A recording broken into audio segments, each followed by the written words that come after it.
នេះឆើតគឺជាបរិមម្នាក់ដែលមានអាយុប្រមាណជាង40ឆ្នាំគាត់គឺជាកម្ពូលអ្នកប្រមាញ់ម្នាក់ដែលមានទីលំនៅនៅក្នុងខេត្តកោះកុងគាត់គឺជាអ្នកដើរព្រៃដែលមានភាពប៉ិនប្រសប់ខ្លាំងណាស់បាននិយាយអំពីកេរ្តិ៍ឈ្មោះរបស់គាត់នរណាក៏កោតសរសើរគាត់ដែរដោយសារតែបរិមម្នាក់នេះគាត់ពិតជាមានសមត្ថភាពខ្លាំងពូកែពិតមែនព្រានព្រៃជើងចាស់ល្មមយកមកព្រៀបផ្ទឹមជាមួយនឹងគាត់មិនបានទេអ្នកខ្លះចូលព្រៃមួយថ្ងៃប្រមាញ់សត្វមិនបានមួយផងប៉ុន្តែចំពោះគាត់វិញមានថ្ងៃខ្លះគាត់ប្រមាញ់បានរហូតដល់ 4-5 ក្បែរនោះក៏មានដែរហើយមិនត្រឹមតែប៉ុណ្ណោះគាត់ក៏ថែមទាំងចេះនៅមុនវិជ្ជាអាគមថែមទៀតផងគាត់បានរៀនសូត្រចេះបន្តពីឪពុកបង្កើតរបស់គាត់នឹងឯងបើក្រឡេកទៅមើលក្រុមគ្រួសាររបស់លោកពូឆែតវិញពួកគាត់ប្រកបមុខរបរជាអ្នកប្រមាញ់សត្វតាំងតែពីជីតារបស់គាត់មកម្លេះទាំងអាវុធទាំងរបៀបនៅក្នុងការដើរព្រៃក៏សសឹងតែមានការបង្ហាត់បង្រៀនយ៉ាងច្បាស់និងស្ទាត់ជំនាញពីសំណាក់ក្រុមគ្រួសាររបស់គាត់បាននិយាយអំពីឪពុករបស់គាត់វិញគាត់បានទទួលមរណភាពបាត់ទៅហើយគាត់បានទទួលមរណភាពកាលពីអាយុប្រមាណជាង60ឆ្នាំតែប៉ុណ្ណោះកាលដែលឪពុកនៅមានជីវិតពូឆែតគាត់ក៏បានដើរតាមឪពុកដែលប្រកបមុខរបរជាពីនព្រៃពួកគាត់ទាំងពីរនាក់ក៏តែងតែដើរចូលទៅក្នុងព្រៃជ្រៅដើម្បីស្វែងរករបស់កម្រមួយចំនួនផងដែរប៉ុន្តែជាអកុសលអីនៅថ្ងៃមួយនៅពេលដែលពួកគាត់បានធ្វើដំណើរឡើងទៅកលើភ្នំដែលអ្នកភូមិភាគច្រើនមិនហ៊ានឡើងវាគឺជាភ្នំមួយដែលមានស្ដេចព្រៃចំនួន2ក្បាលដែលតែងតែនៅកាងការពារនៅទីនោះមិនឲ្យពួកអ្នកប្រមាញ់ណាម្នាក់ហ៊ានចូលទៅបំពេញពួកវានោះទេកាលនោះពូឆើតគាត់ទើបតែមានអាយុប្រមាណជាជិត20ឆ្នាំតែប៉ុណ្ណោះនៅខណៈពេលដែលឡើងទៅកលើភ្នំនឹងគាត់ក៏បានជួបជាមួយនឹងស្ដេចព្រៃទាំង2ក្បាលនោះ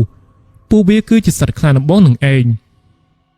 នៅពេលហ្នឹងពួកគាត់ទាំងពីរនាក់ឪពុកកូនមិនមានគោលបំណងចូលទៅប្រមាញ់សត្វនោះទេពួកគាត់ចង់ចូលទៅរកឈើខ្លំច័ន្ទគ្រឹស្នាតែប៉ុណ្ណោះប៉ុន្តែលុះនៅពេលដែលពួកគាត់បានចូលទៅបំពេញនៅក្នុងដែនដីរបស់គេបែបនេះសភាវៈទាំងអស់នោះពួកវាក៏មិនបណ្ដោយឲ្យគាត់ចូលទៅបានងាយស្រួលនោះឡើយពួកគាត់បានបញ្ចេញនូវកាយវិការក៏ដូចជារឹកពីបញ្ជាក់ប្រាប់ទៅកាន់ស្ដេចព្រៃដែលថាពួកគាត់មកទីនេះមិនមែនមកដើម្បីប្រមាញ់ជីវិតនរណានោះទេពួកគាត់គ្រាន់តែចូលមករកឈើខ្លំច័ន្ទគ្រឹស្នាតែប៉ុណ្ណោះ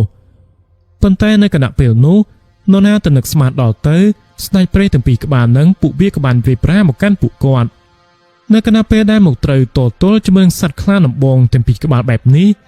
បរិះដែលជាឪពុកក៏បានប្រើកូនឲ្យឡើងទៅកលើដើមឈើដោយគាត់បាននិយាយថាឯងឆាប់ឡើងទៅពុកឡើងទៅតាមក្រោយពេលដែលលោកពូឆើតបានស្ដាប់ឮសម្ដីរបស់ពុកបែបនេះគាត់ក៏បានព្យាយាមឡើងទៅកលើដើមឈើយ៉ាងលឿនរហ័សនៅជាប់នឹងខ្លួនគាត់ក៏មានកំភ្លើងមួយដាំផងដែរសត្វខ្លាដំបងទាំងពីរក្បាលនោះពួកវាមិនបណ្ដោយឲ្យឪពុកពូឆើត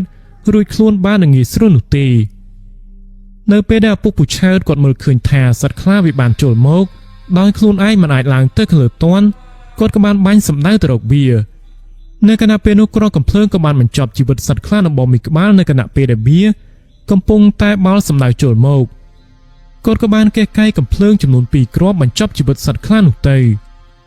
រឿងនៃគួរឲ្យសោកស្ដាយនោះគឺថាសត្វខ្លាមួយក្បាលទៀតដែលវាកំពុងតែបោលចូលមកហើយក៏បានឃើញគ្នារបស់វាត្រូវបានឪពុករបស់ពូឆើតបាញ់សម្លាប់បានបែបនេះវាក៏មានការខឹងក្រោធនិងចង់អាឃាតខ្លាំងណាស់វាបានស្ទុះចូលមកបតាយបតប់ជាមួយនឹងឪពុករបស់ពូឆើតរហូតធ្វើឲ្យគាត់ត្រូវជ្រុះកំភ្លើងចេញពីដៃហើយមិនត្រឹមតែប៉ុណ្ណោះសត្វខ្លាដំបង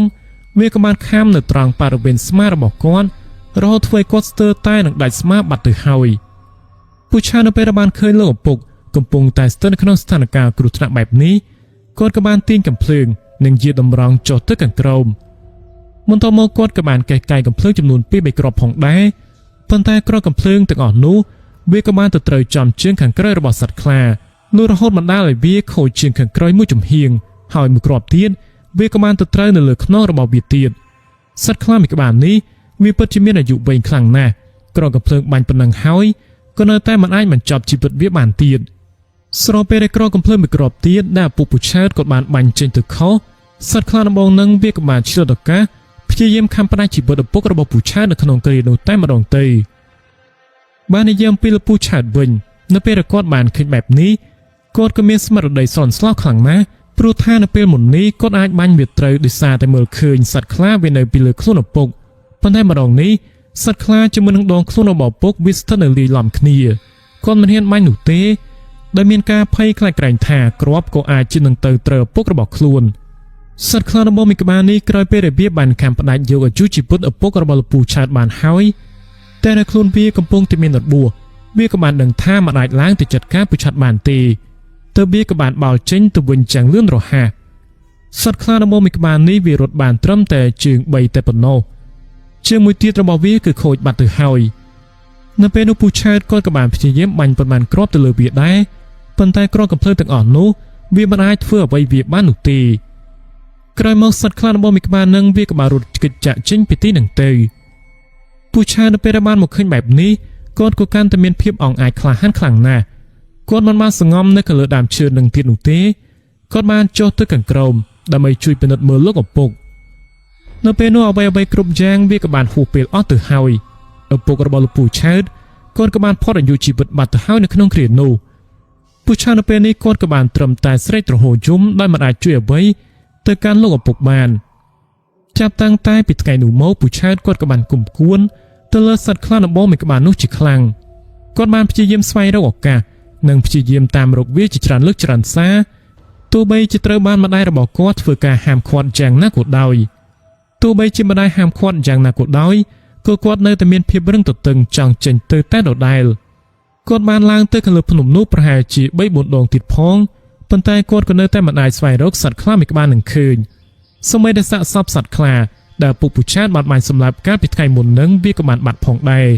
เนตินูบิมิสนาสนามด้านคำออกยกเจนเตอร์ประหารจิกเนระบอบเวียหมกคำตีนยกเจนเตอร์ให้กุมันดังเปเวเลียกบาลก็ลองพอเตอร์อริยะเปลประหารจิจิ้งมาเพยชน้ำตือหายผู้ชายกอดก็เนแต่มันตอนอาจส่องซักอ้าปุกระบอกคล้นบานเล้าโดยซาแต่การสวัสดิ์สวยตามสายรกสัตว์คลามิกบานนังจิจรันดงนาตือหายก็เนแต่มันตอนบ้านประแต่ขืนเบียผู้ชายกอดมันบอกบอกเจ้าหนึ่งมุกระบอกบอกกอดเลยกอดมาสนองมันโตหนึ่งมุกระบอกมวยนี้ปีกรมครูซาระบอกกอดได้จีเนประมาณโตวงตระกูลผู้ชายกอดตายแต่หลังเตะกระลืบนมแต่ไม่ประมาณสั้นนั่งเราเชื่อกำรอบเซ็งกระโดดจีรกเซนเริ่มระบอกไพรแต่ไม่โจมกุดกงชีบพิบครูซาผู้ชายก็ทลอบมาสำหรับสัตว์คลาธรรมดาเปรียคลาเปรียจุรุไพรนังสัตว์กายใจจะจำเสียงเตี้ยสดสังแต่ไตรบานก้อนมองกราบานใต้ตั้งอ่อนหนึ่งเกยชมูนังเพียบเราเบลบานระบอกก้อนเนสรกนต้านบอลมุยนี้สกอลชมาขลังหน้ากลายมองในสมัยไทยมวยกอดกบาลตัวในสนามมวย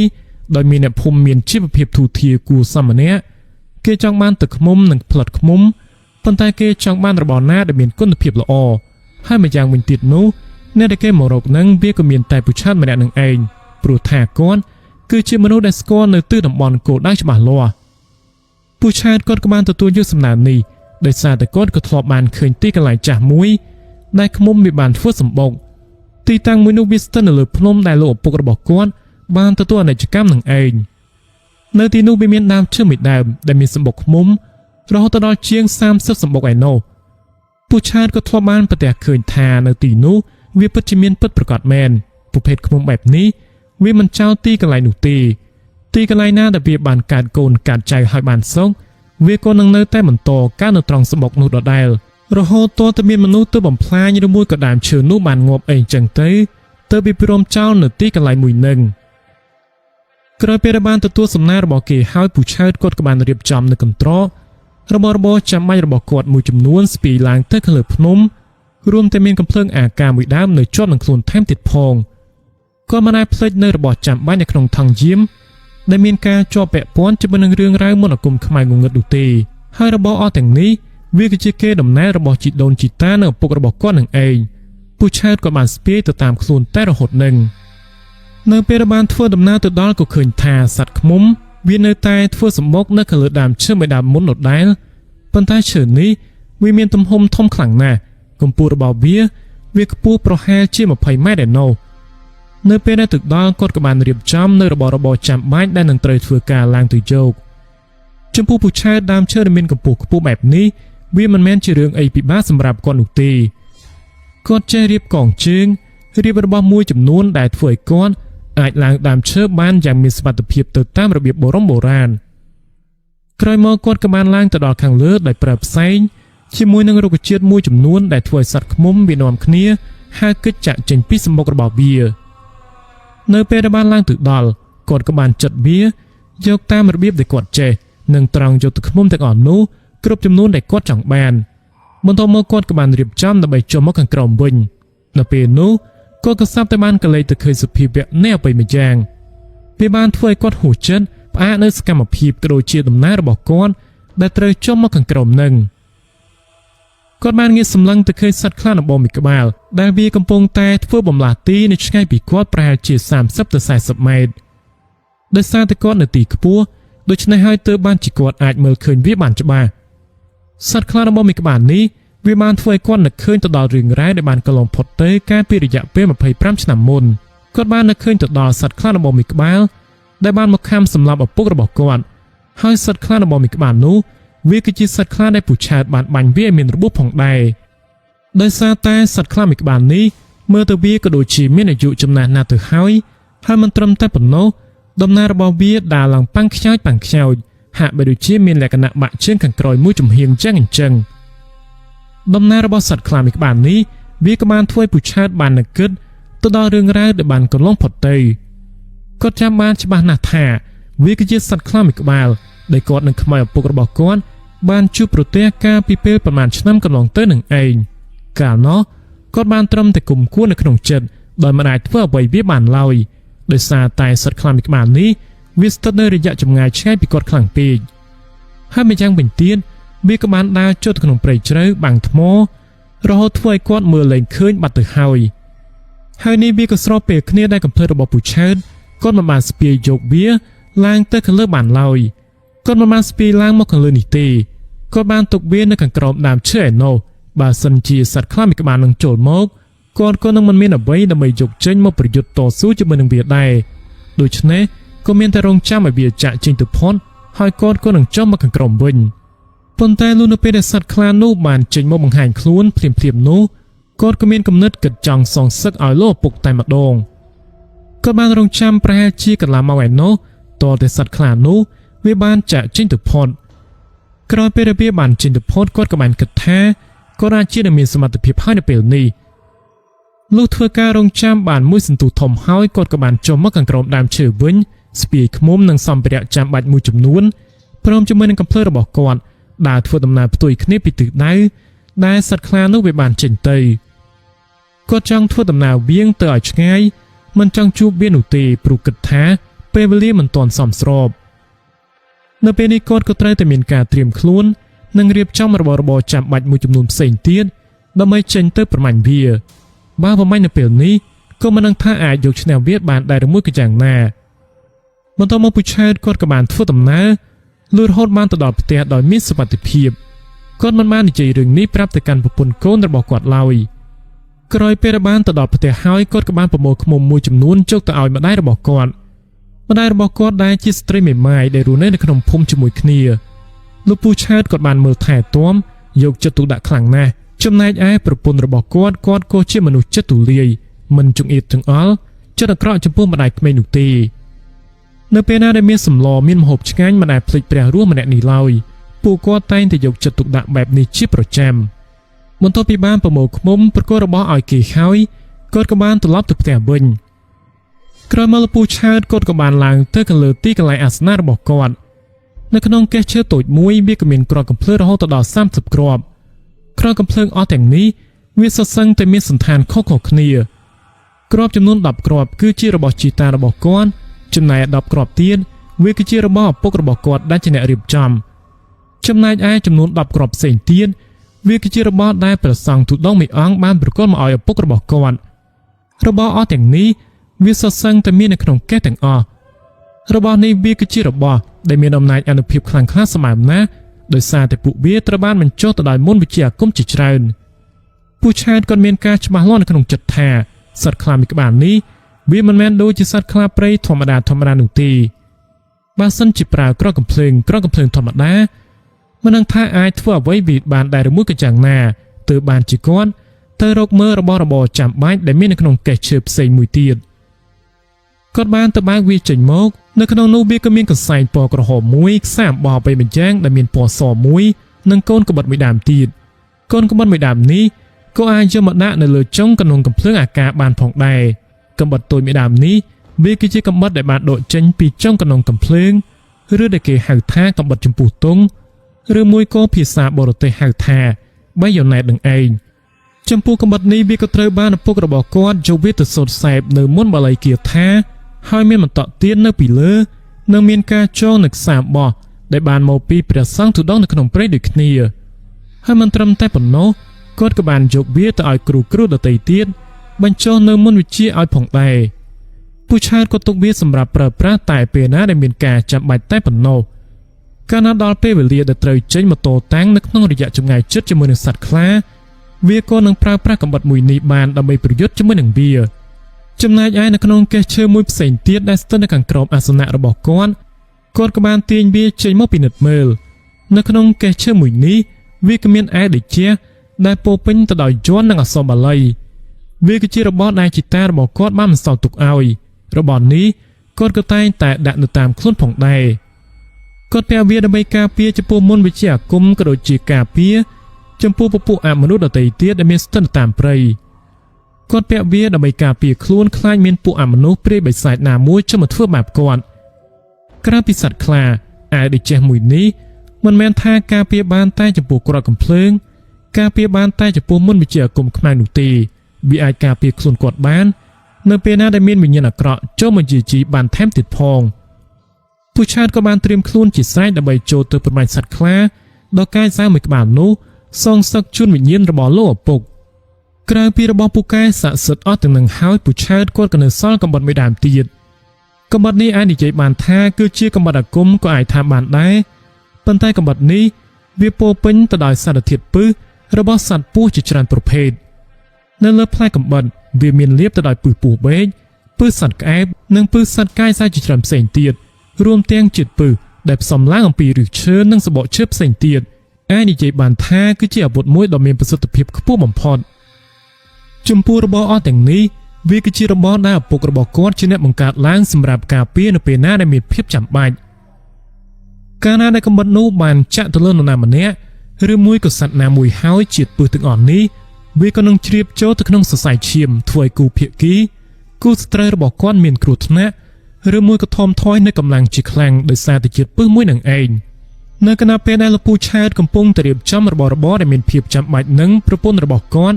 ក៏បានឡើងមកដល់នៅពេលបានឃើញប្តីបែបនេះគាត់ក៏បានពោលសាកសួរទៅកាន់គាត់ថាតើប្រុងចេញទៅឯណាហេតុអ្វីបានជាយករបស់ទាំងអស់នេះទៅតាមខ្លួនគាត់ចង់ដឹងដោយសារតែមិនធ្លាប់បានឃើញពូឆាតចេញទៅរើរបស់អស់ទាំងនេះអស់រយៈពេលប្រមាណជា20ឆ្នាំទៅហើយរួមពេចភ្លាមនោះពូឆាតគាត់ក៏បាននិយាយថាគាត់ចង់ចេញទៅបរបាញ់សត្វនៅខាងលើភ្នំគាត់ចង់ការពារខ្លួនឲ្យដឹងថាចេញទៅមានសុវត្ថិភាពកុំឲ្យជួបគ្រោះថ្នាក់ជាចៃដន្យណាមួយដែលអាចកើតមានឡើងដោយគាត់មិនបានដឹងអីចឹងទៅចំពោះប្រពន្ធដែលបានរៀបការនៅជាមួយគ្នារាប់សិបឆ្នាំមកហើយរឿងអីដែលថាគាត់មិនដឹងចិត្តប្តីនោះគាត់ដឹងច្បាស់ណាស់ថាពូឆាតប្រកាសជាចេញទៅធ្វើរឿងអ្វីមួយដែលមានការប្រថុយប្រថានជាមួយនឹងគ្រោះថ្នាក់ជាក់ជាមិនខានឡើយប៉ុន្តែទោះបីជាយ៉ាងនេះក្តីគាត់ដែលជាប្រពន្ធក៏មិនអាចហាមឃាត់ប្តីរបស់គាត់ដែរព្រោះគាត់បានដឹងអំពីអត្តចរិតរបស់ប្តីគាត់ច្បាស់ណាស់ពូឆាតគាត់គឺជាមនុស្សដែលមានអត្តចរិតរឹងរូសនិងមានអ្នកជាទីបំផុតអ្វីដែលគាត់ចង់ធ្វើឲ្យគាត់មិនស្ដាប់អ្នកណាទាំងអស់កុំថាឡើយប្រពន្ធរបស់គាត់សូម្បីតែម្ដាយរបស់គាត់បង្កើតក៏ដោយចុះដូចជាពេលដែលគាត់ចង់ទៅសងសឹកឲ្យវិញ្ញាណលោកឪពុកយ៉ាងអញ្ចឹងគាត់ក៏ត្រូវបានម្ដាយព្យាយាមហាមឃាត់ជាច្រើនលើកច្រើនសារប៉ុន្តែគាត់ក៏នៅតែចេញទៅតែដដែលនឹងបើទោះបីជាប្រពន្ធហៅម្ដាយឲ្យមកជួយនិយាយយ៉ាងណាគូពូឆាតគាត់មិនព្រមស្ដាប់ទៅតាមគាត់តែដដែលនឹងប្រពន្ធនិងម្ដាយរបស់គាត់ក៏មានតែធ្វើជាកោធ្វើជាថ្លង់មិនដឹងមិនលឺឲ្យគាត់ចាក់ចេញទៅចុះប៉ុន្តែក៏មានការព្រួយបារម្ភអំពីសុខភាពរបស់ប្តីនិងកូនផងដែរមុនពេលដែលប្តីនឹងត្រូវធ្វើដំណើរចាក់ចេញទៅប្រពន្ធគាត់ក៏បានពោលទៅកាន់ប្តីយ៉ាងដូចនេះថាពុកវាឯងចង់ចេញទៅណាខ្ញុំនឹងច្បាស់ណាស់ខ្ញុំរៀបការជាមួយនឹងពុកវាឯងច្រើនឆ្នាំណាស់មកហើយ រឿងអីដែលថាខ្ញុំមិនដឹងនោះរឿងអីដែលថាលាក់ខ្ញុំចិត្តនោះខ្ញុំសូមប្រាប់ទៅកាន់ពុកវាឯងថាពុកវាឯងត្រូវតែមានការប្រុងប្រយ័ត្នខ្លួនត្រូវចាំថាខ្លួនឯងមានប្រពន្ធមានកូននៅឯផ្ទះសុទ្ធសឹងតែជាមនុស្សដែលពុកវាឯងត្រូវរ៉ាប់រងទាំងអស់មិនត្រូវមានការធ្វើប្រហែសបាននោះទេទោះបីជាជួបនៅរឿងអ្វីក៏ដោយចុះត្រូវតែរក្សាជីវិតត្រឡប់មកវិញឲ្យទាល់តែបានធ្វើអ្វីត្រូវប្រើខួរក្បាលកុំប្រើកម្លាំងបាយទាំងអស់អីខ្ញុំនឹងកូនមានការព្រួយបារម្ភអំពីឪវាឯងខ្លាំងណាស់ឯងប្រហែលជាបានដឹងហើយម្ដាយរបស់ពុកវាឯងនេះគឺជាស្ត្រីមេម៉ាយដោយសារតែប្តីបានស្លាប់នៅក្នុងព្រៃខ្ញុំមិនចង់បែបនេះនោះទេខ្ញុំរស់នៅជាមួយនឹងឯងជាច្រើនឆ្នាំណាស់មកហើយកាលពីមុននៅពេលណាដែលឯងចេញទៅប្រមាញ់ឬមួយក៏ចេញទៅរករបស់ព្រៃឯងមិនដែលយករបស់ចាំបាច់ទាំងអស់នេះទៅតាមខ្លួននោះទេលើកនេះឯងយកទៅខ្ញុំនឹងច្បាស់ណាស់ថាឯងគិតចង់ធ្វើអ្វីនោះកុំលាក់បាំងខ្ញុំអីណាខ្ញុំមិនខត់ឯងទេព្រោះខ្ញុំស្គាល់ចរិតរបស់ឯងច្បាស់ណាស់តែត្រូវតែសន្យាថានឹងមិនកើតអីនោះទេពូឆាតគ្រាន់តែបានស្ដាប់លើប្រពន្ធនិយាយចេញមកបែបនេះគាត់ស្ទើរតែស្រក់ទឹកភ្នែកទៅហើយនៅគណៈពេលនោះគាត់ក៏បានងក់ក្បាលស្របាឲ្យប្រពន្ធកូនមុននឹងគាត់បានពោលចេញទៅវិញបែបនេះថាមិនអីទេខ្ញុំនឹងច្បាស់ណាស់ថាគួរធ្វើយ៉ាងម៉េចហើយឯងកុំព្រួយបារម្ភពេកអីខ្ញុំនឹងត្រឡប់មកវិញដោយមានសុវត្ថិភាពទោះបីជាមានរឿងអ្វីកើតឡើងក៏ដោយចុះឯងមិនត្រូវឲ្យគេតាមខ្ញុំទៅទេណាខ្ញុំចេះចាត់ចែងហើយពេលវេលាដែលខ្ញុំចេញទៅនេះគឺទៅពីយប់ពីថ្ងៃបើសិនជាមិនទាន់ដល់ថ្ងៃដាច់ខាតឯងមិនត្រូវឲ្យនរណាតាមខ្ញុំទៅនោះទេបើសិនជាហួសពីពេលនេះទៅចាំឯងតាមខ្ញុំទៅក៏បានដែរណាបើសិនជាបានខ្ញុំមិនឃើញមកអ្នកដែលឯងត្រូវហៅឲ្យទៅជួយរកគឺមានតែអាដាមនោះទេអាដាមនៅក្នុងចុងភូមិវាគឺជាមនុស្សដែលស្គាល់ច្បាស់នៅស្ថានភាពនៅក្នុងព្រៃដែលខ្ញុំនឹងត្រូវចូលទៅនេះខ្ញុំជឿជាក់ថាវាក៏អាចជានឹងតាមរកខ្ញុំឃើញប៉ុន្តែឯងកុំតន់ទៅរំខានវាអីចាំពេលណាដែលមិនឃើញខ្ញុំត្រឡប់មកវិញសិនទៅបន្ទាប់ពីបានផ្ដាច់ផ្ដាំជាមួយនឹងប្រពន្ធកូនរួចរាល់ពូឆើតគាត់ក៏បានធ្វើដំណើរចាក់ចេញទៅបាននិយាយអំពីពូដាំនេះវិញនៅពេលដែលពូឆើតបាននិយាយមកដល់ចំណុចនេះពូឆើតគាត់ក៏បានបញ្ជាក់ថាពូដាំគឺជាមិត្តភក្តិដ៏ជិតស្និទ្ធជាមួយនឹងគាត់ពូដាំគឺជាមនុស្សដែលពូកែនៅក្នុងការដើរព្រៃពូដាំម្នាក់នេះគឺជាមនុស្សល្អនិងយល់កលៈទេសៈអាចជួយដោះទុក្ខធុរៈអ្នកភូមិបានខ្លះៗដែរនៅក្នុងភូមិក៏អាចនិយាយបានថាគាត់គឺជាមនុស្សល្អសឹងតែថាល្អជាងពូឆាតម្នាក់នេះទៅទៀតពូដាំគាត់មិនសូវជាបានស្នាក់នៅក្នុងផ្ទះប៉ុន្មាននោះទេដោយសារតែគាត់គឺជាអ្នករករបស់ព្រៃដើម្បីយកទៅលក់នៅឯទីផ្សារពូដាំគាត់តែងតែជិះដំរីរបស់គាត់ដើម្បីដឹកយកអីវ៉ាន់ទៅលក់នៅខាងក្រៅជាប្រចាំនៅពេលដែលប្រពន្ធកូនបានស្ដាប់លើបែបនេះពួកគាត់ក៏រៀងដូចជាបានស្ងប់ចិត្តបន្តិចរីឯពូឆានៅពេលដែលគាត់បានធ្វើដំណើរឡើងទៅដល់ខាងលើភ្នំដែលគាត់បានឃើញសត្វខ្លានឹងគាត់ក៏បានពិនិត្យមើលទៅតាមទិសដៅនៅទីនេះដើម្បីស្វែងរកតម្រុយរបស់សត្វខ្លាមួយក្បាលនោះក្រោយពេលដែលគាត់បានទៅដល់ជើងភ្នំពូឆាគាត់ក៏បានប្រមាញ់បានសត្វទន្សាយចំនួន2ក្បាលបន្ទាប់មកទៀតគាត់ក៏បានយកសត្វទន្សាយនោះទៅធ្វើជានុយដើម្បីទុកបញ្ឆោតសត្វខ្លាឲ្យវាចេញមកគាត់បានទៅឃើញចំពោះទីកន្លែងមួយដែលមានសភាពស័ក្តិសមសម្រាប់ឲ្យគាត់សាងសង់ជាថ្នាក់ដើម្បីរងចាំប្រមាញ់សត្វខ្លាមួយក្បាលនោះក្រោយមកគាត់ក៏បានរៀបចំទីកន្លែងសង់ថ្នាក់មុនពេលគាត់បានរៀបចំចងជានុយដែលជាសត្វទន្សាយនេះដើម្បីបញ្ឆោតសត្វខ្លាឲ្យវាចេញមកនឹងគាត់ក៏បានឡើងទៅខាងលើដើមឈើគាត់បានរៀបចំដាក់សត្វទន្សាយឲ្យមានកម្ពស់ប្រហែលជា1ម៉ែត្រកន្លះទៅ2ម៉ែត្រឯណោះគាត់ចងដាក់វាខ្ពស់បែបនេះដើម្បីជៀសវាងកុំឲ្យសត្វឆ្កែព្រៃវាចូលមកស៊ីដល់គាត់ចងសត្វទន្សាយនោះឲ្យវាមានកម្ពស់ខ្ពស់2ម៉ែត្របែបនេះក៏ព្រោះថាមានតែសត្វខ្លាតែប៉ុណ្ណោះដែលអាចខំវាដល់បន្ទាប់មកគាត់ក៏បានយកកំបិតមកជាសត្វទន្សាយនោះដើម្បីវាចិញ្ចៀមហូរស្រក់មកលើដីដើម្បីឲ្យក្លិនឈាមនោះបានសាយភាទៅដល់សត្វខ្លាព្រោះគាត់បានគិតថាសត្វខ្លាមួយក្បាលនេះវាបានរងចាំប្រមាណចំណីជាយូរណាស់មកហើយសត្វខ្លាដែលមានលក្ខណៈពិការជើងមួយចំហៀងបែបនេះគាត់ជឿជាក់ថាវាមិនមានភាពរហ័សរហួននោះទេចំពោះការប្រមាញ់សត្វព្រៃនៅពេលណាដែលមានចំណីស្រាប់បែបនេះវាក៏ប្រកាសជាស្រេកឃ្លានជាក់ជាមិនខានឡើយនៅពេលគាត់បានរៀបចំរួចរាល់ហើយពូឆើតគាត់ក៏បានឡើងទៅខាងលើដើមឈើហូបអាហារមួយចំនួនដែលបានយកមកពីផ្ទះនៅពេលនេះបន្ទាប់ពីបានហូបអាហារមានកម្លាំងបន្តិចហើយគាត់ក៏កំពុងតែបើកមើលនៅមុនវិជាបល័យគាថាផ្សេងៗដែលលោកឪពុកបានបន្សល់ទុកឲ្យពូឆើតគាត់មើលបណ្ដាលសម្លឹងមើលស្ថានភាពដែលមានស្ថិតនៅខាងក្រោមដើមឈើនោះមិនដែរនៅគណៈពេលនោះអ្វីៗគ្រប់យ៉ាងវាមិនទាន់មានលក្ខណៈប្រែប្រួលនោះទេសូម្បីតែមជ្ឈដ្ឋានជំវិញចំណែកឯសត្វព្រៃនិងដើមឈើនីមួយៗវាប្រៀបហាក់បីដូចជា នៅមានសភាពដូចដើមមិនទាន់បញ្ជាក់ប្រាប់ថាមានស្ដេចព្រៃចូលមកនៅឡើយទេក្រោយមកពេលវេលាក៏ចេះតែកន្លងផុតទៅរយៈពេលពី1ម៉ោងទៅ1ម៉ោងពូឆើតក៏ស្រាប់តែបានស្ដាប់ឮនូវសំឡេងរបស់សត្វអ្វីម្យ៉ាងដែលស្មានមើលទៅវាក៏អាចជាមានចំនួនប្រមាណជាជាង10ក្បាលឯណោះនៅគណៈពេលនោះពួកវាកំពុងតែរត់យ៉ាងប្រសេសប្រសាយស្ថិតនៅខាងក្រោមដើមឈើចំពោះល្បឿនជើងរបស់ពួកវាដែលបានមកប៉ះជាមួយនឹងស្លឹកឈើដែលមានលក្ខណៈស្ងួតក៏បង្កទៅជាសំឡេងនៅពេលនោះពូឆើតក៏កំពុងតែតាមសម្លឹងមើលដើម្បីចង់ដឹងថាតើពួកវាគឺជាសត្វអ្វីឲ្យពិតប្រាកដជាការពិតណាស់នៅពេលដែលពួកវាបានមកដល់ស្ថិតនៅខាងក្រោមគាត់ក៏បានមើលឃើញថាពួកវាគឺជាវងរបស់សត្វឆ្កែព្រៃសត្វឆ្កែព្រៃដែលមានចំនួនប្រហែលជាជាង10ក្បាលនឹងពួកវាក៏បានធំក្លិនឈាមរបស់សត្វទន្សាយដែលគាត់បានរៀបចំចងទុកធ្វើជានុយនោះសត្វឆ្កែព្រៃពួកវាកំពុងតែមានអាការៈស្រេកឃ្លានចំពោះចំណីមួយនេះយ៉ាងខ្លាំងប៉ុន្តែពួកវាមិនទាន់ហ៊ានចេញមកប្រមាញ់នៅឡើយទេសត្វឆ្កែព្រៃបានព្យាយាមហក់ពី3ដងដើម្បីខំទាញយកសត្វទន្សាយដែលពូឆាតគាត់បានចងទុកនោះរយៈពេលប្រមាណជា1ម៉ោងក្រោយមកទៀតសត្វឆ្កែព្រៃវាមិនបានទៅណាឆ្ងាយនោះទេពួកវាកំពុងតែមានការស្រេកឃ្លានចំពោះចំណីដែលពូឆាតបានចងទុកធ្វើជានុយបញ្ឆោតនឹងឯងពួកវាបានត្រឹមតែលុតឈាមដែលមានស្ថិតនៅលើដីនោះតែប៉ុណ្ណោះមួយសន្ទុះក្រោយមកទៀតវាក៏ស្រាប់តែមានសភាពវៈអបិម្យ៉ាងចាប់ផ្ដើមមានភាពខុសប្លែកខុសពីប្រក្រតីសត្វឆ្កែព្រៃទាំងអស់នោះពួកវាក៏មានការភ្ញាក់ផ្អើលជាមួយនឹងវត្តមានរបស់សភាវៈមួយនោះដែលកំពុងតែធ្វើដំណើរចូលមកបន្ទាប់មកសត្វឆ្កែព្រៃពួកវាក៏បាននាំគ្នារត់បោលចាក់ចេញពីទីនោះទៅពួកវាបាននាំគ្នារត់គេចចាក់ចេញទៅវិញបែបនេះប្រៀបហាក់បីដូចជាពួកវាមានការខ្លាចរអាចំពោះសភាវៈមួយដែលកំពុងតែចូលមកនេះចឹងអញ្ចឹងវត្តមានរបស់សត្វមួយក្បាលដែលបានព្យាយាមចូលមកនឹងប្រៀបហាក់បីដូចជាវាគឺជាម្ចាស់នៃទីកន្លែងមួយនេះយ៉ាងមិនដឹងគ្រាន់តែជាចំហាយរបស់វាក៏វាអាចធ្វើឲ្យសត្វដទៃទៀតមិនហ៊ានចេញមកអាចមើលផងសត្វមួយក្បាលនោះវាបានចូលមករហូតធ្វើឲ្យសត្វឆ្កែព្រៃទាំងអស់នោះបាននាំគ្នាផ្អើលរត់ចាក់ចេញទៅវិញបាត់អស់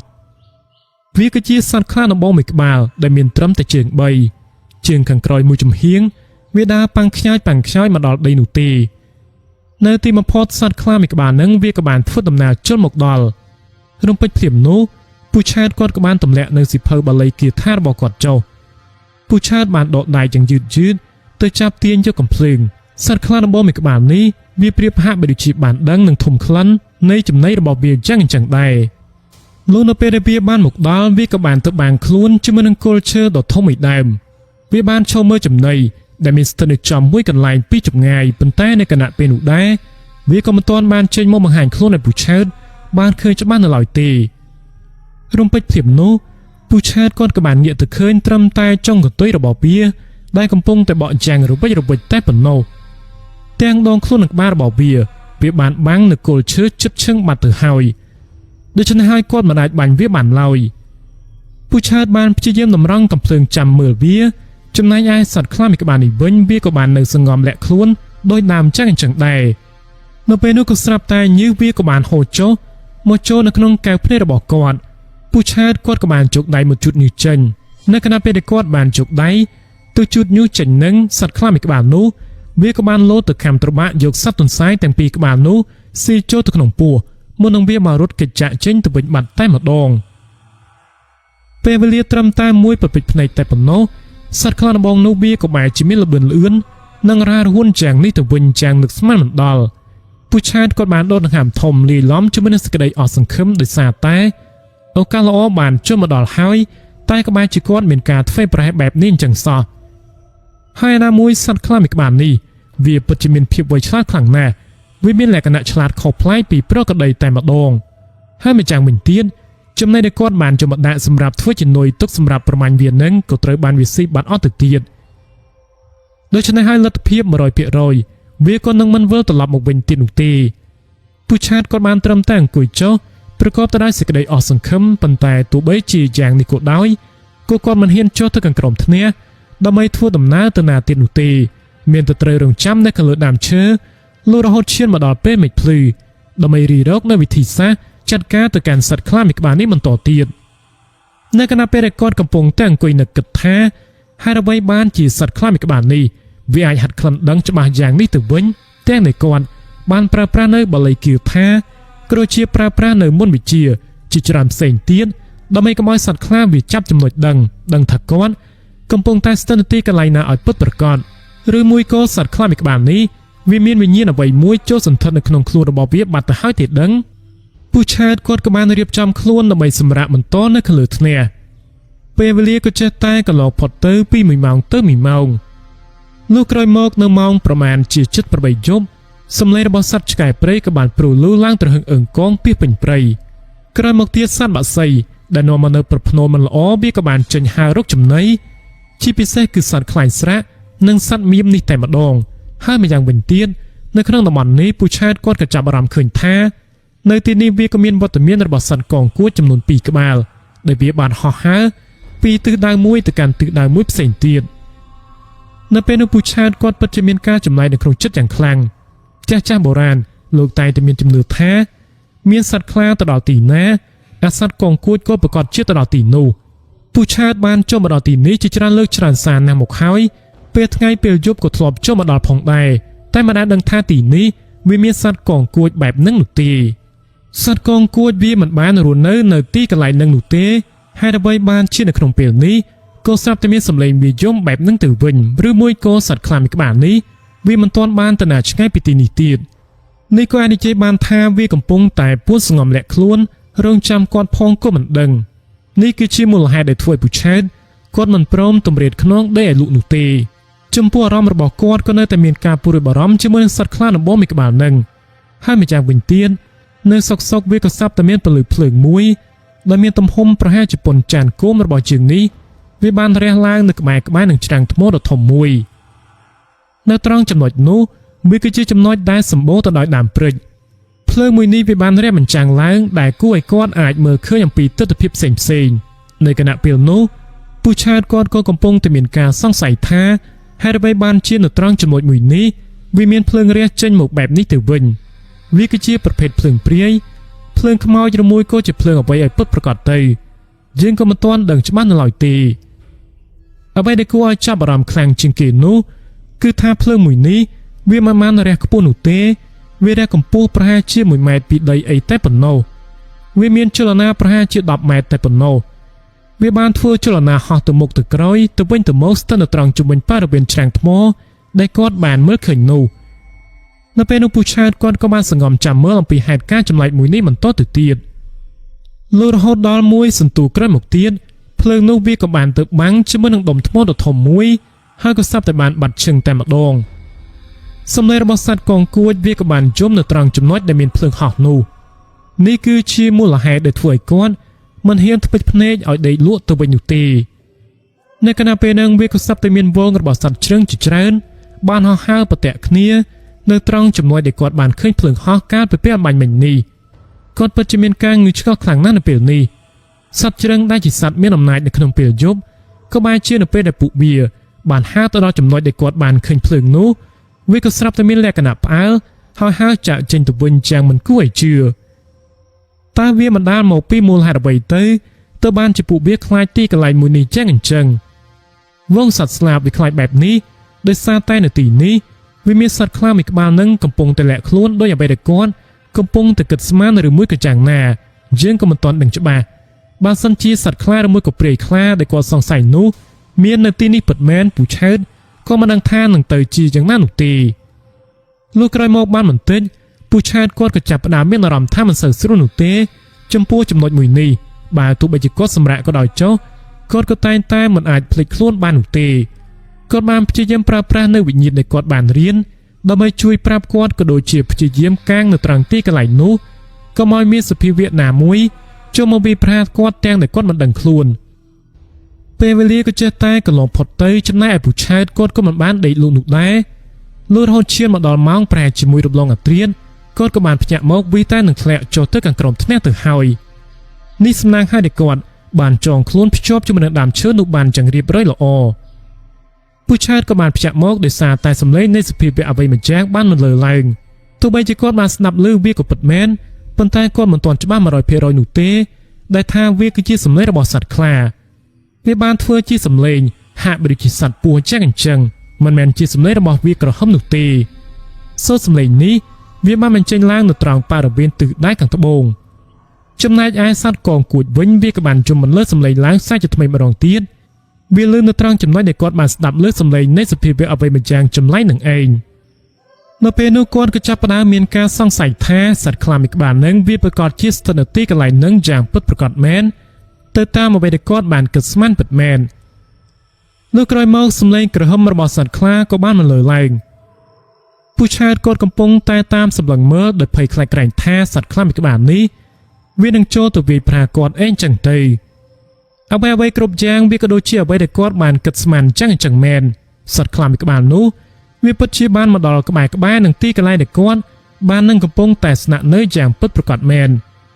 តែបញ្ហានៅត្រង់ថាវាមិនមែនចេញមកបង្ហាញខ្លួនជាសត្វខ្លានោះទេអ្វីដែលគាត់បានមើលឃើញនៅពេលនេះវាគឺជារូបរាងកាយរបស់មនុស្សប្រុសម្នាក់រូបរាងកាយរបស់មនុស្សប្រុសម្នាក់នេះគាត់ប្រៀបហាក់បីដូចជានៅចាំបានថាគឺជាបរិមម្នាក់ដែលមានភាពជិតស្និទ្ធជាមួយនឹងគាត់ផ្ទាល់តែម្ដងបរិមម្នាក់នេះគាត់បានចាក់ចេញពីជីវិតរបស់លោកពូឆាតអស់រយៈពេលជាង20ឆ្នាំទៅហើយបរិមម្នាក់ដែលបានចេញមកបង្ហាញខ្លួននេះគាត់គឺជាឪពុករបស់ពូឆាតនឹងឯងដែលគាត់បានទទួលអនិច្ចកម្មទៅប្រមាណជាង20ឆ្នាំកន្លងទៅហើយគាត់បានធ្វើដំណើរតាមមកដល់នៅខាងក្រោមដើមឈើដែលពូឆាតកំពុងតែស្នាក់នៅខាងលើធ្នះនោះតែម្ដងនៅគណៈពេលនោះបរិះដែលជាឪពុកក៏បានពោលចេញមកថាណៃអាឆើតឯងកំពុងតែធ្វើអីនៅខាងលើនឹងហ៎ឯងចុះមកខាងក្រោមមកណាពុកតាមរកឯងជាយូរថ្ងៃណាស់មកហើយឥឡូវនេះឆាប់ចុះភ្លាមមកពុកកំពុងតែរងចាំឯងហើយណាកូនប្រុសចំណែកឯលោកពូឆានៅពេលបានឃើញរូបរាងកាយនិងសម្លេងដែលជាខ្មោចឪពុករបស់ខ្លួនបែបនេះគាត់ក៏បានសម្រក់ទឹកភ្នែកចុះមកគាត់បានស្រែកទ្រហោយំចេញមកនេះមិនមែនថាគាត់បានចាញ់កលល្បិចរបស់ព្រាយខ្លាមួយក្បាលនឹងនោះទេប៉ុន្តែដោយសារតែរូបរាងកាយនោះវាគឺជាឪពុកនិងជាសម្លេងរបស់គាត់ច្បាស់តែម្ដងគាត់មានការនឹកនាទៅដល់លោកឪពុកជាច្រើនឆ្នាំកន្លងមកហើយបើទោះបីជាព្រាយខ្លាក៏ដោយចុះតែយ៉ាងហោចណាស់វាក៏អាចកលាខ្លួនធ្វើជាឪពុករបស់គាត់បានដែរបើក៏លេចទៅមើលព្រាយខ្លានោះវិញដែលកំពុងតែប្រែកលាខ្លួនជាឪពុករបស់ពូឆើតវាក៏ប្រហែលជាបានគិតថាពូឆើតកំពុងតែត្រូវមុនសណ្ដំរបស់វាហើយទើបបានជាវាហ៊ានធ្វើដំណើរចូលមកយ៉ាងយឺតមកនៅក្បែរនឹងគល់ឈើដែលពូឆើតកំពុងតែស្នាក់នៅខាងលើវិញ្ញាណព្រាយខ្លានៅក្នុងរូបរាងកាយជាឪពុករបស់ពូឆើតក៏បានពោលជាច្រើនលើកច្រើនសារម្ដងហើយម្ដងទៀតបែបនេះថាណៃអាឆើតឯងចុះមកខាងក្រោមមកពុកនឹងឯងខ្លាំងណាស់បើសិនជាឯងមិនចង់ចុះមកខាងក្រោមនោះទេ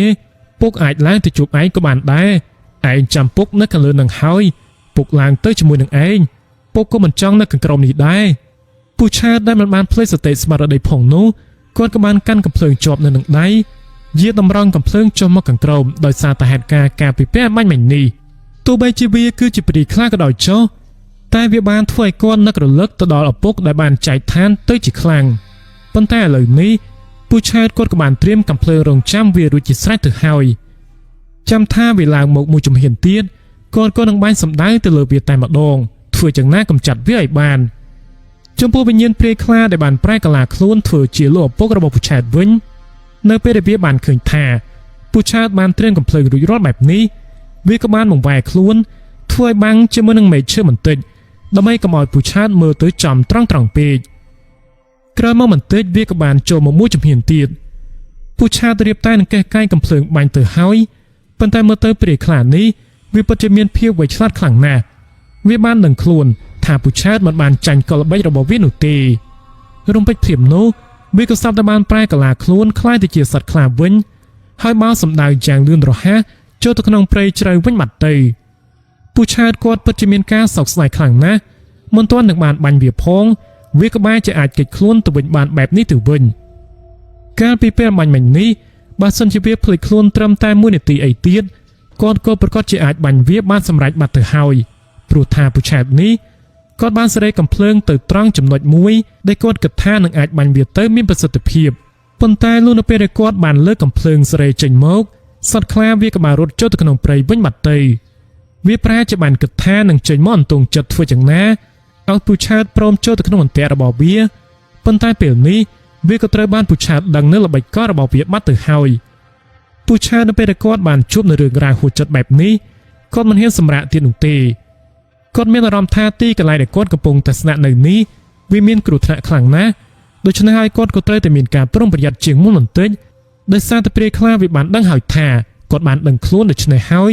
វាក៏នឹងព្យាយាមធ្វើយ៉ាងណាប្រល្បិចកលផ្សេងទៀតដើម្បីជួយបញ្ចាត់ការគាត់ឲ្យទាល់តែបាននៅក្នុងយប់នេះពូឆាតគាត់ដេកមិនលក់នោះទេដោយសារតែអារម្មណ៍របស់គាត់វាបានគិតទៅដល់រឿងព្រាយខ្លាមួយក្បាលនេះ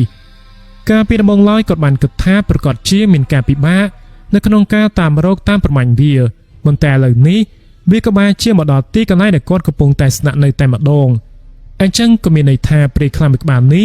វាក៏មានបំណងនៅក្នុងការកម្ចាត់គាត់ដូចគ្នាពូឆាតគាត់ហាក់បីដូចជាមានអារម្មណ៍មិនលងលួចបន្តិចនៅពេលដែលបាននឹកគិតទៅដល់រឿងរ៉ាវដែលគាត់បានឃើញនិងបានឮសំឡេងពិតៗរបស់លោកឪពុកខ្លួនឯងបើទោះបីជាវាគឺជាព្រាយខ្លាក៏ដោយចុះប៉ុន្តែយ៉ាងហោចណាស់វាក៏បានមកដាស់អារម្មណ៍របស់គាត់ចំពោះការដែលគាត់បានបាត់បង់មនុស្សជាទីស្រឡាញ់អស់រយៈពេលជាង20ឆ្នាំមកហើយពូឆាតក៏បាននឹកគិតទៅដល់លោកឪពុកដែលបានលាចាកលោកទៅនេះប្រកបទៅដោយអារម្មណ៍សោកសៅទោះបីជាបែបនេះក៏ដោយពូឆាតគាត់ក៏មិនបានភ្លេចដែរចំពោះនរណាដែលបានធ្វើឲ្យឪពុករបស់គាត់បានស្លាប់បាត់បង់ជីវិតពូឆាតនៅពេលនេះគាត់មានការតាំងចិត្តខ្ពស់ជាងមុនទៅទៀតនៅក្នុងការតាមបង្ក្រាបសត្វខ្លាមួយក្បាលនឹងអ្វីគ្រប់យ៉ាងវាដូចជាគាត់បានគិតស្មានចឹង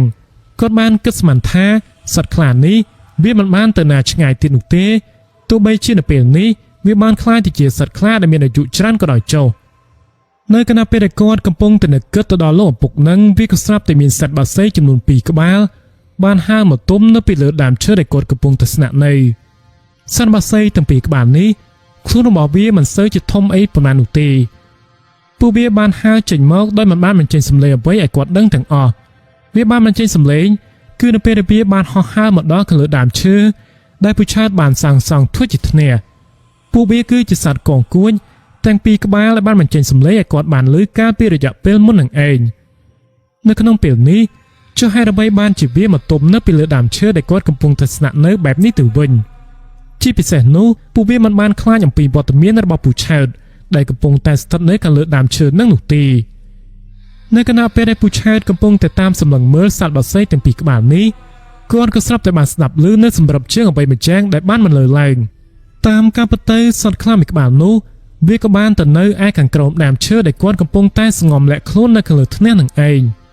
វាបានព្យាយាមធ្វើយ៉ាងណាមិនឲ្យគាត់បានស្ដាប់ឮនៅសំឡេងរបស់វាឡើយប៉ុន្តែវាបានផ្លាត់ស្នៀតហើយបានជន់ទៅលើមែកឈើរហូតបង្កឲ្យមានឮជាសំឡេងរំពេចភ្លាមនោះពូឆាតគាត់ក៏បានភ្ញាក់ឲ្យព្រឺតហើយក៏ចាប់ផ្ដើមមានអារម្មណ៍ដឹងថាតាមការពិតទៅសត្វបក្សីទាំង2ក្បាលនេះ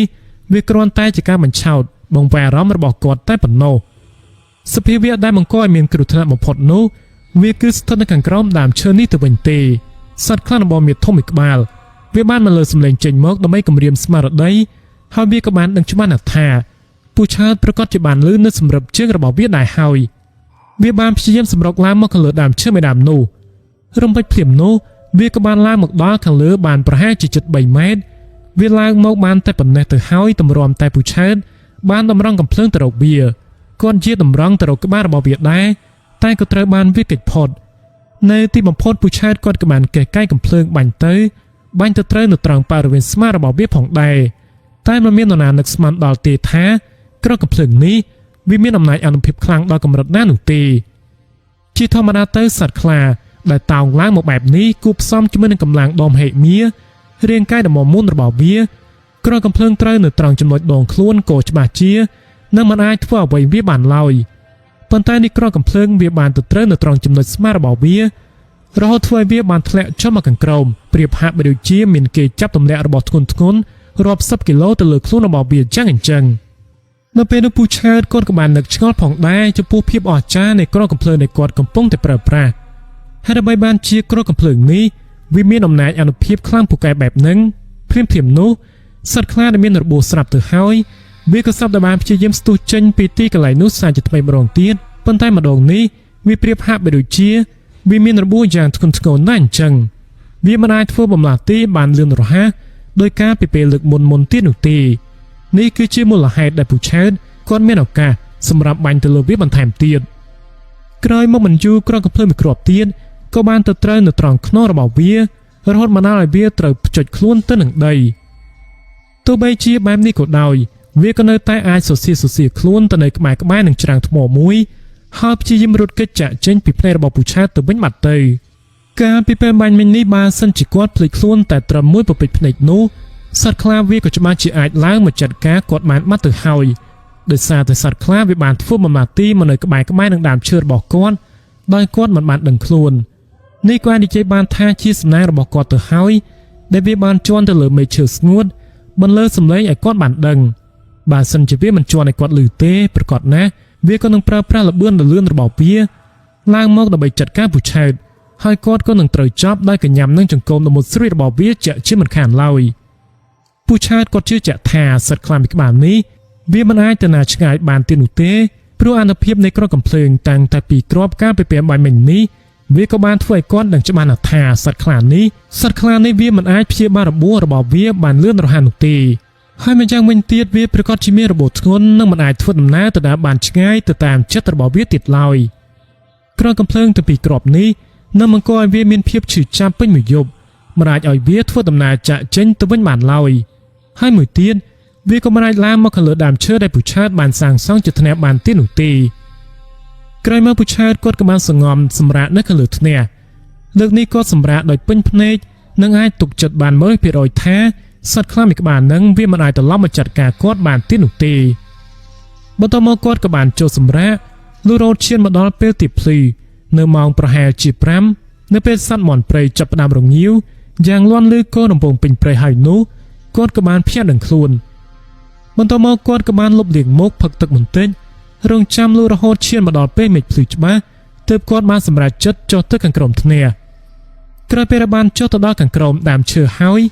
គាត់ក៏បានគិតថានឹងធ្វើដំណើរចេញទៅតាមប្រមាញ់ព្រៃខ្លាមីក្បាលនោះម្ដងទៀតអ្វីដែលគាត់មានការចាប់អារម្មណ៍នោះគឺថាវាមានស្នាមឈាមហូរស្រក់នៅលើថ្មនៅលើដីដែលមានស្រមោចកំពុងទៅរុំស្នាមឈាមអស់ទាំងនោះឈាមវាបានហូរស្រក់នៅត្រង់ចំណុចដែលមានដុំថ្មដ៏ធំមួយដែលជាទីកន្លែងធ្វើឲ្យសត្វខ្លាវាអាចទៅបំបាំងខ្លួនម្ដាយគាត់ឃើញច្បាស់កាលពីពេលជប់មិញនឹងឯងពូឆាតក៏បានចាប់អារម្មណ៍ឃើញថាគ្រាប់កំភ្លើងកាលពីពេលជប់មិញនេះវាមិនមែនមានត្រឹមតែអនុភាពខ្លាំងពូកែនោះទេវាក៏បានបង្ករបួសយ៉ាងដំណំទៅលើសត្វខ្លាមីក្បាលនោះរហូតធ្វើឲ្យវាមានការហូរឈាមជាខ្លាំងចេញមកបង្កឲ្យមានតម្រុយដែរនៅក្នុងពេលនេះបន្ទាប់មកពូឆាតគាត់ក៏បានដើរចេញទៅតាមស្នាមឈាមអស់ទាំងនោះជាការពិតណាស់ដានឈាមស្រក់វាមានមិនចេះអស់នោះទេពូឆាតក៏ដើរតាមមានតម្រុយស្រាប់នេះឯងពលគឺគាត់បានដើរតាមដានឈាមនោះទៅរហូតនៅពេលនេះគាត់ក៏កាន់តែមានជំនឿចិត្ត 100% ថាគាត់ក៏នឹងអាចរកសត្វខ្លាមីក្បាលដែលមានរបួសនោះឃើញគាត់នឹងច្បាស់ណាស់ថាសត្វខ្លាវាប្រកាសជាមានរបួសជាខ្លាំងណាស់ទៅហើយនៅពេលនេះស្នាមឈាមចេះតែបន្តមានទៅមុខលុះរហូតដល់គាត់បានធ្វើដំណើរឡើងឆ្ងាយពីដើមឈើដែលគាត់បានស្នាក់នៅកាលពីពេលជប់មិញនេះប្រមាណជាជិត50ម៉ែត្រទើបបាត់ស្នាមឈាមអស់ទាំងនោះស្នាមឈាមវាបានបាត់នៅត្រង់ចំណុចមួយដែលពោពេញទៅដោយដុំថ្មជាច្រើនដុំដែលត្រូវបានដាក់កូននៅពីលើគ្នានៅតាមបរិវេណទីតាំងម្ដុំនេះវាមិនសូវជាមានដើមឈើធំអីប៉ុន្មាននោះទេវាមានតែមួយដើមតែប៉ុណ្ណោះដែលឫសរបស់វាបានដុះចាក់ជាមួយនឹងថ្មនោះតែម្ដងនៅគណៈពេលនោះពូឆែតគាត់ក៏បានកលេចទៅឃើញរូបរាងថ្មមួយដែលមានទំហំប្រហែលជា1.4 ម៉ែត្រជ្រុងមើលទៅរាងដូចជាចង្អៀតបន្តិចដោយសារតែមានឫសឈើចាក់ជាមួយនឹងដុំថ្មដុះចាក់នៅពីលើគ្នានៅពេលដែលគាត់បានទៅមើលនៅត្រង់ចំណុចមាត់រូងនោះទើបសង្កេតឃើញថាវាមានស្នាមឈាមហូរស្រក់នៅពីលើដុំថ្មគាត់បានដឹងច្បាស់ភ្លាមតែម្ដងថាតាមការពិតទៅសត្វខ្លាមីក្បាលនេះវាប្រកាសជាកំពុងទម្លាក់ខ្លួននៅក្នុងរូងនឹងជាក់ជាមិនខានឡើយបរិវេណនៅក្នុងទីនេះវាមានសភាពងងឹតខ្លាំងណាស់ងងឹតស្លប់ធ្វើឲ្យគាត់មើលមិនឃើញអ្វីទាល់តែសោះបើសិនជាចង់ចូលទៅក៏អាចជាមានគ្រោះថ្នាក់នៅពេលនោះពូឆាតគាត់ក៏កំពុងតែចូលគិតពិចារណាតែម្នាក់ឯងថាតើគួរធ្វើយ៉ាងណាបន្តទៅទៀតជំហានដំបូងគាត់ត្រូវតែលាក់ខ្លួននៅក្បែរនឹងមាត់រូងមួយនេះធ្វើយ៉ាងណាលាក់ខ្លួនឲ្យស្ងៀមស្ងាត់រងចាំស្ដាប់មើលនៅស្ថានភាពដែលកំពុងតែស្ថិតនៅខាងក្នុងឲ្យបានច្បាស់លាស់ជាមុនសិននៅគណៈពេលនោះពូឆាតគាត់ក៏បានផ្អឹបដងខ្លួនត្រចៀករបស់គាត់ក៏បានទល់ក្បែរនឹងមាត់រូងនៅពេលគាត់បានមកដល់នៅក្នុងពេលដំបូងសម្លេងអ្វីក៏មិនបានមកលើឲ្យគាត់ស្ដាប់ឮឡើយប៉ុន្តែឥឡូវនេះរំលងបានប្រហែលជា20នាទីក្រោយមកទៀតក៏សឹបតែបានស្ដាប់ឮនៅសំឡេងរបស់សត្វខ្លាវាបានដុតដង្ហើមចេញមកយ៉ាងគួរឲ្យចាប់អារម្មណ៍ដុតដង្ហើមនេះ ระเบียบហាក់បីដូចជាវាកំពុងតែមានគ្រោះថ្នាក់កំពុងតែមានរបួសចឹងអញ្ចឹងតាមរយៈរបួសវាក៏បានបណ្ដាលឲ្យសត្វខ្លានោះវាដកដង្ហើមស្ទើរតែម្ដងគ្នាបែបនេះសំឡេងវាដកដង្ហើមក៏បានលឺយ៉ាងខ្លាំងខុសប្លែកពីសភាពប្រក្រតីនៅពេលនោះគាត់ក៏បានចាប់អារម្មណ៍ឃើញថាសត្វខ្លានេះវាមានរបួសធ្ងន់ធ្ងរណាស់ទៅហើយវាកំពុងតែសង្ងំរង់ចាំតែសេចក្តីស្លាប់មួយតែប៉ុណ្ណោះពូឆាតគាត់ក៏បានគិតថាដើម្បីកម្ចាត់សត្វខ្លាមួយក្បាលនេះបានក៏មានតែការចូលទៅឲ្យដល់គៀកតែប៉ុណ្ណោះព្រោះគាត់មានការយល់ថាវាកំពុងតែមានរបួសស្រាប់បែបនេះក៏ភ័យខ្លាចក្រែងថារងចាំបន្តិចទៀតវាក៏នឹងមានកម្លាំងឡើងវិញហើយគេចផុតពីកណ្ដាប់ដៃរបស់គាត់សាជាថ្មីម្ដងទៀត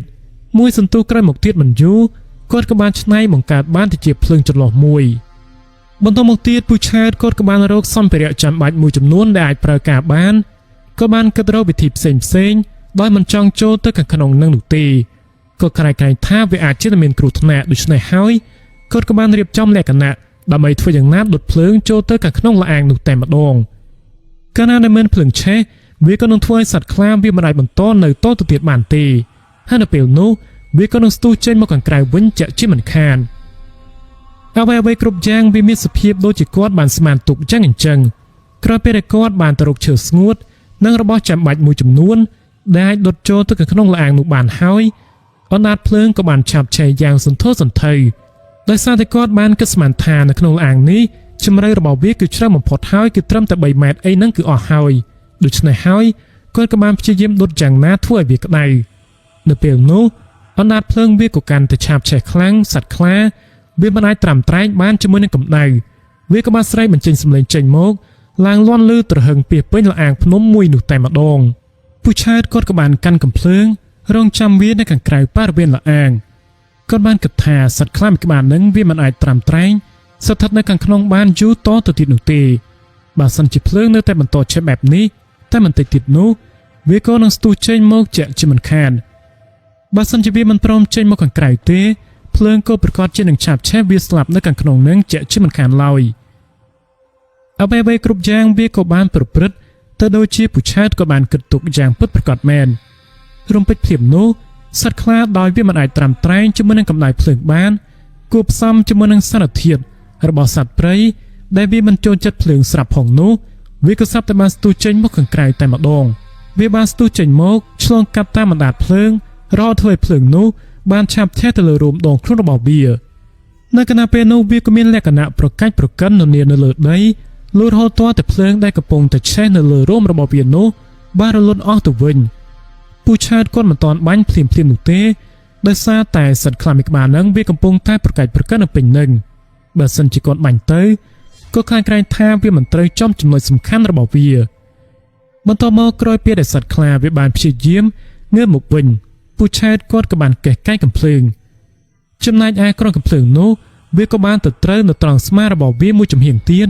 តែមិនត្រូវចំក្បាលដែលជាចំណុចសំខាន់របស់វាទាល់តែសោះដោយសារតែគាត់កំពុងតែស្ថិតនៅឯមាត់ល្អាងចំណែកឯសត្វខ្លាដែលបានចេញមកនឹង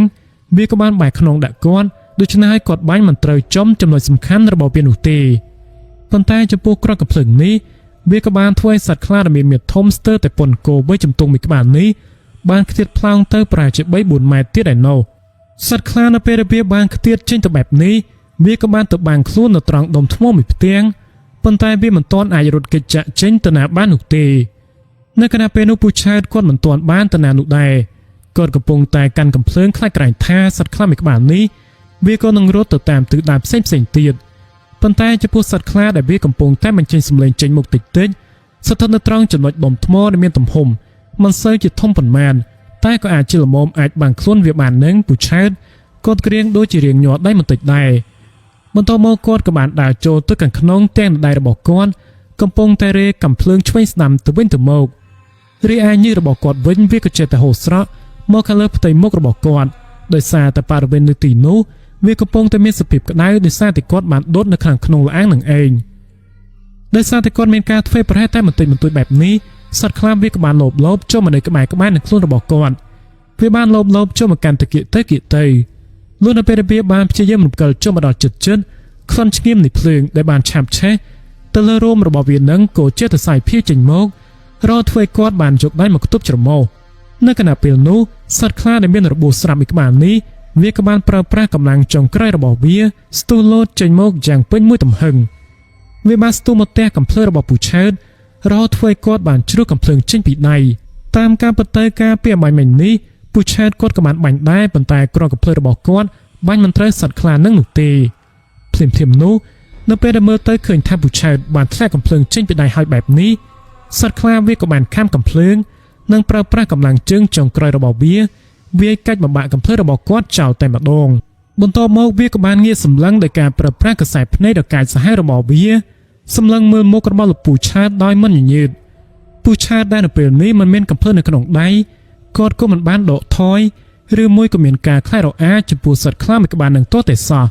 ពូឆើតក៏នៅសល់កំបិតមួយដើមដែលមានសៀតនៅនឹងចង្កេះរបស់គាត់កំបិតទាំងអស់គឺមានរហូតដល់2ដើមឯណោះតែមួយដើមដែលត្រូវបានភ្ជាប់នៅខាងមុខកំភ្លើងនឹងវាក៏ត្រូវបានសត្វខ្លានោះកាញ់បំបាក់មុននេះបាត់ទៅហើយនៅក្នុងគណៈពេលនេះពូឆើតគាត់មិនមានការខ្លាចរអាចំពោះសត្វខ្លានឹងតទៅទៀតនោះទេដោយសារតែគាត់បានពិនិត្យឃើញថាសត្វខ្លាមួយក្បាលនេះវាឈរខ្លួនមិនត្រង់នោះទេឈរចេះតែពីទុនជើងទៅនឹងដីរីឯស្មាទាំងសងខាងរបស់វាវិញគឺថាមានស្នាមក្រកកំភ្លើងទាំងសងខាងតែម្ដងឈាមក៏ចេះតែហូរមិនអស់តតែសោះនៅត្រង់ចំណុចខាងលើខ្នងខាងចង្កេះរបស់វា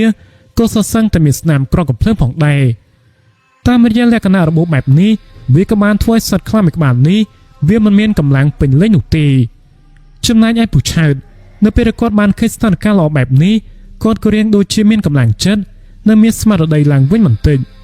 គាត់កំពុងតែប្រើប្រាស់ខ្សែភ្នែករបស់គាត់ដោយមិនហ៊ានពពេចភ្នែកឡើយសូម្បីតែបន្តិចខ្លាចក្រែងថាសត្វខ្លាមួយក្បាលនេះវាអាចជានឹងស្ទុះចូលមកវាយប្រហារគាត់វិញដោយដែលបងប្អូនបាននឹងស្រាប់ហើយថាសត្វខ្លាបែបនេះល្បឿនរបស់វាលឿនខ្លាំងណាស់បើសិនជាយើងភ្លេចខ្លួនតែមួយវិនាទីវាក៏អាចជានឹងមកដល់ខ្លួនរបស់យើងភ្លាមៗតែម្ដងមិនពិបាកសង្កេតមើលនោះទេមើលតែសត្វឆ្មាដែលកំពុងតែលបប្រមាញ់ចំណីជាឧទាហរណ៍ស្រាប់គម្លាតរវាងពូឆើតជាមួយនឹងសត្វខ្លានឹងឃ្លាតពីគ្នាប្រហែលជាត្រឹមតែ3ម៉ែត្រអីតែប៉ុណ្ណោះការពីពេលបាញ់មិញនេះហៅថាសំណាងហើយដែលវាបតាយបតប់មកត្រូវកំភ្លើងមិនបានត្រូវរាងកាយរបស់គាត់នៅគណៈពេលនោះដែរពូឆើតគាត់ក៏បានដើរចូលមកយ៉ាងយឺតស្របពេលដែលសត្វខ្លាវាមិនហ៊ានបោះចំហៀនមកមុខទៀតនោះពូឆើតគាត់ក៏កំពុងតែព្យាយាមនឹងកិលខ្លួនចូលទៅឲ្យកាន់តែគៀកទៅជាមួយនឹងសត្វខ្លាមួយក្បាលនេះរីឯសត្វខ្លាវិញវាក៏បានព្យាយាមងើបមកវិញដើម្បីតាំងចំហរបស់វាសាជាថ្មីដើម្បីចាត់ការមកកាន់ពូឆើតផងដែរប៉ុន្តែវាបានងើបមកហើយក៏ដួលទៅវិញងើបហើយក៏ដួលទៅវិញទៀតមិនអាចតាំងចំហឲ្យបានត្រឹមត្រូវដោយការដែលវាមិនទាន់មានរបួសនោះទេនៅគណៈពេលនោះពូឆើតគាត់ក៏បានកាន់កំបិតជាប់នៅនឹងដៃហើយក៏ហក់ចូលទៅតែម្ដងរីឯសត្វខ្លាកំណាចវាក៏បានប្រើនៅកម្លាំងចុងក្រោយរបស់វានៅក្នុងការលោតមកពីប្រហារទប់ទល់វិញផងដែរពូឆើតក៏បានដឹងអំពីចំណុចខ្សែរបស់សត្វខ្លាមួយក្បាលនេះគាត់បានធ្វើបំលាទីចូលទៅនៅក្បែរគៀកនឹងដងខ្លួនរបស់សត្វខ្លាស្របពេលដែលវាកំពុងតែហក់ចូលមកនឹងពូឆើតក៏បានឆ្លៀតឱកាសប្រើប្រាស់កំបិតចាក់ឡើងពេញមួយទំហឹងទៅលើបរិវេណរបស់វាប៉ុន្តែដោយសារតែសត្វខ្លានេះវាមានល្បឿនលឿនរហ័សដែរនោះគាត់ចាក់វាមិនចំគោលដៅសំខាន់នោះទេផ្លែកំបិតវាក៏បានភ្លាន់ទៅត្រូវនៅលើខ្នងរបស់សត្វខ្លាភ្លាមនោះពូឆើតគាត់ក៏បានរបូតកំបិតចេញពីដៃបាត់ទៅហើយគាត់មិនមានអាវុធនៅជាប់នឹងដៃទៀតនោះទេនៅពេលនេះសត្វខ្លាដែលមានរបួសនិងមានភាពឈឺចាប់នៅក្នុងខ្លួនហើយនោះវាក៏ស្រាប់តែមានអាការៈទន់ជើងនិងកាន់តែថមថយនៅកម្លាំងនៅក្នុងការក្រោកឈរមកប្រឈមមុខជាមួយនឹងគាត់ម្ដងទៀតសត្វខ្លានៅពេលដែលវាបានងាកសម្លឹងមកឃើញពូឆើតមិនមានកំភ្លើងមិនមានអាវុធនៅក្នុងដៃបែបនេះវាក៏បានគិតថានឹងស្ទុះមកវាប្រហារពូឆើតឲ្យទាល់តែបានវាបានហក់ចូលមកម្ដងទៀតពិតមែនប៉ុន្តែពូឆើតដែលជើងរបស់គាត់កំពុងតែជាន់នៅលើកណ្ដុងកំភ្លើងដែលមានភ្ជាប់ទៅដោយកំបិតមួយដើមស្រាប់ផងនោះផ្លែកំបិតដែលពោពេញទៅដោយជាតិពឹសរបស់សត្វពស់ហើយនឹងជាតិពឹសរបស់ឫសឈើដែលគាត់បានផ្សំរួចរាល់ហើយនឹងពូឆើតគាត់ក៏បានកាន់វាហើយចាក់សម្ដៅទៅលើដងខ្លួនរបស់សត្វខ្លាដែលបានលោតចូលមកនេះកំបិតនេះបើទោះបីជាវាមានទំហំតូចក៏ពិតមែនប៉ុន្តែដោយសារតែវាត្រូវបានភ្ជាប់ជាមួយនឹងកណ្ដុងកំភ្លើងយ៉ាងដូចនេះនោះគាត់ក៏មានកន្លែងកាន់និងមានកម្លាំងនៅក្នុងការប្រើវាខ្លាំងណាស់សត្វខ្លាដែលបានលោតចូលមកនឹងវាក៏ត្រូវបានពូឆើតចាក់ឡើងពេញមួយទំហឹងនៅចំពីខាងក្រោមពោះរបស់វារហូតធ្វើវាមានរបួសយ៉ាងដំណំប៉ុន្តែនៅពេលនោះវាក៏បានប្រើប្រាស់ជើងខាងមុខធ្វើការទះមកត្រូវខ្នងរបស់ពូឆើតរហូតបង្កឲ្យគាត់មានរបួស នឹងហូរឈាមចេញមកថែមទៀតផងពឹសនៃកញ្ញារបស់សត្វខ្លាមីក្បាលនេះវាពិតជាមានភាពឈឺផ្សាខ្លាំងណាស់នៅពេលដែលបានមកប៉ះចំជាមួយនឹងសាច់របស់មនុស្សនៅពេលនោះពូឆែតគាត់ក៏បានផ្អែកខ្លួនទៅនឹងថ្មមួយផ្ទាំង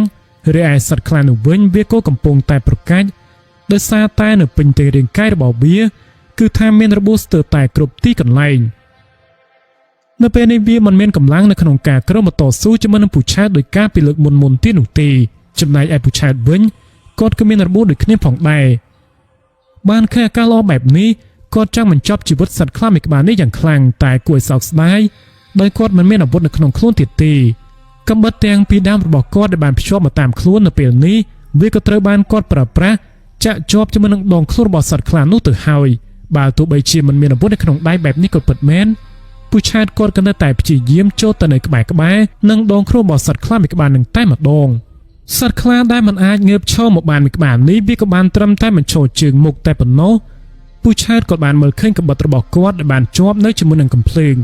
កាំបិតនោះវាក៏បានចាក់ចូលទៅក្នុងពោះរបស់សត្វខ្លាហើយវាក៏មិនទាន់បានរបូតមកវិញនោះទេជាតិពឹសក៏កាន់តែជ្រាបចូលទៅក្នុងសរសៃឈាមរបស់សត្វខ្លាមួយក្បាលនេះកាន់តែខ្លាំងឡើងពូឆែតក៏បានចូលទៅធ្វើការបញ្ឆោតវាដើម្បីឲ្យវាហក់មកចាត់ការគាត់សាជាថ្មីរំពេចភ្លាមនោះនៅគណៈពេលដែលគាត់បានរំកើខ្លួនចូលទៅនឹងសត្វខ្លាវាក៏បានស្ទុះលោតពេញមួយទំហឹងសម្ដៅចូលមកពីប្រហាប៉ុន្តែសំណាងល្អណាស់ដែលពូឆែតក៏បានគេចផុត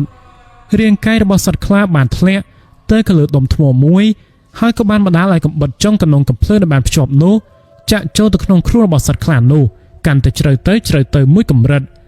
រហូតធ្វើឲ្យវាកាន់តែទទួលរងនូវភាពឈឺចាប់ឈឺផ្សាកាន់តែខ្លាំងឡើងឥឡូវនេះសត្វខ្លាវាលែងមានកម្លាំងតទៅទៀតហើយសូម្បីតែកែវភ្នែករបស់វា